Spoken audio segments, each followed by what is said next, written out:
Hello, good day viewers, and you are welcome back to my YouTube channel. Please, if this is your first time of tuning in, please consider subscribing.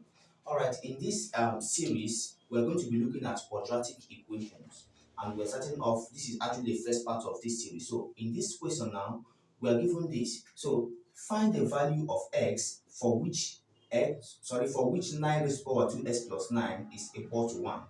Alright, where x is a non-zero real number. Alright, so given this equation now, we are asked to find the value of x. And of course, in the question, we are told that x is a non-zero real number. So how do we find its solution?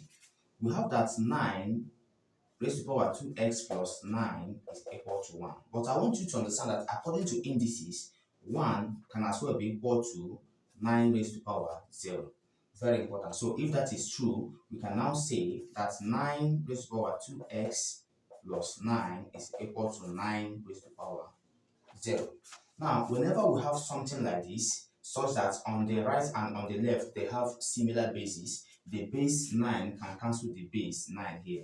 Therefore, the powers can come down. We will now have 2x plus 9 is equal to 0. Now, at this point, we can finish up by simply making x the subject formula. Now, by making x the subject formula, we now have that 2x is equal to 0 minus 9. That is this 9 crossing over. Now, if that happens, let me finish up this part. Now, if that happens, I'm going to have that 2x is equal to minus 9. So at this point, I will now make x the subject formula by dividing both sides with 2. Therefore, 2x over 2 is equal to minus 9 over 2, such that these 2 cancels these 2. Hence, x is equal to minus 9 over 2, which is equal to minus 4.5. Alright, so this is the answer.